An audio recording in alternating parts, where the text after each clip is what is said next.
What's going on? New York Giants training camp day 9 recap. And, we're going to go through the injuries first, and then we'll get into everything. I'm Josh. I'm joined by my friend and co-host Alex. This is going to be a super quick video. So like I said, not going to waste any of your time. Brian Daboll said no change with John Michael Schmitz. This is honestly the injury portion is longer than the actual practice. No change with John Michael Schmitz at this time. Remains sidelined with a shoulder injury. With that being said, probably means he's not going to rush back and do joint practices against the Lions on Monday and Tuesday. So I don't think we're going to see Schmitz at all for a little bit still in practice. He wore a helmet again, I think back-to-back days, not 3 days in a row now, and he followed the offensive line around during their individual and team drills on the sideline. But, constantly just taking the helmet off. He's kind of just rocking it for fun, I guess. He's not practicing right now. So that's the update with John Michael Schmitz. Another offensive lineman. Still no update on Evan Neal. He made an appearance walking around with a jersey on, walking aimlessly around training camp about halfway through it, doing nothing.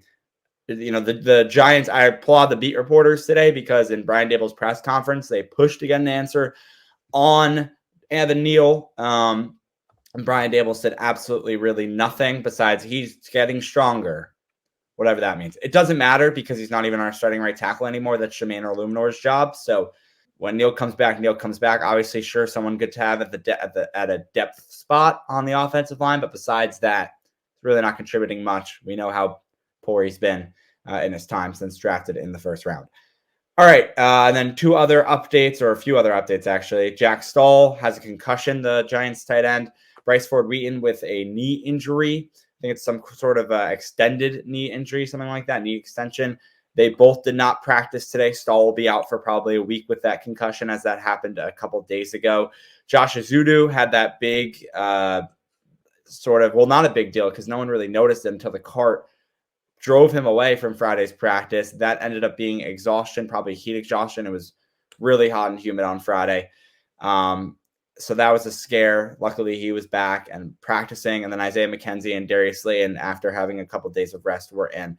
I don't really remember Isaiah McKenzie's case, but I do remember Darius Slayton was limited on Thursday, got a rest day on Friday, but now they're both back. They seem to be fine. That's all the injuries. Alex, any comments on that?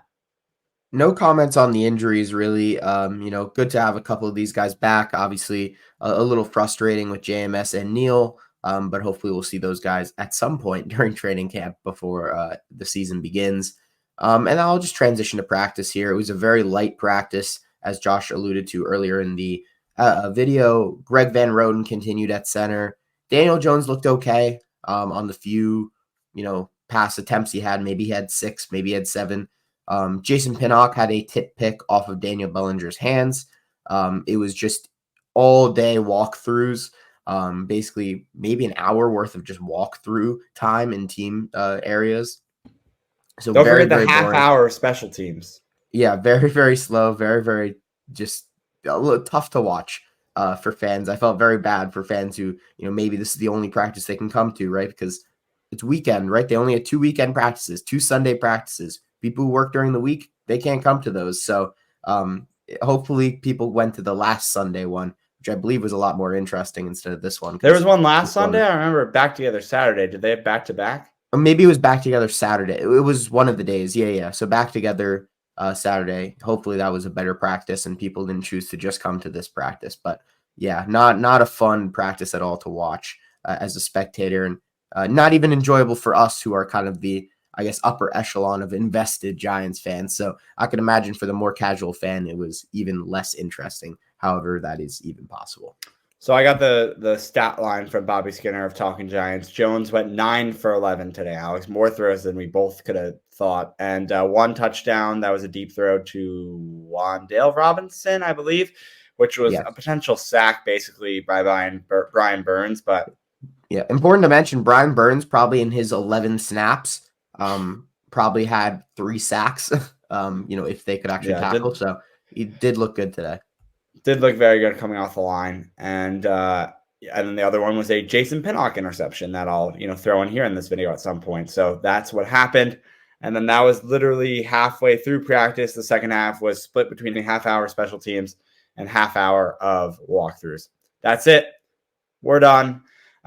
I will hopefully be going to both Monday and I will be going to Tuesdays now. Just confirmed. I got tickets for that, so that's great. If anyone has tickets for tomorrow's joint practice and they have them available, would love to get them and love to get them and watch the Giants Lions joint practices and keep you guys covered on everything. It should be fun, especially since they took the day light today.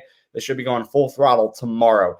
If you like this video, I know it's not the most amped up as normal, but what is going to be amped up is our episode coming out tomorrow morning, which we're going to record right after this. So check that out on your podcast platforms. Subscribe down below, drop a like, and I will see you hopefully tomorrow at Giants versus Lions joint training camp. See you in our episode first, though, tomorrow morning. Peace.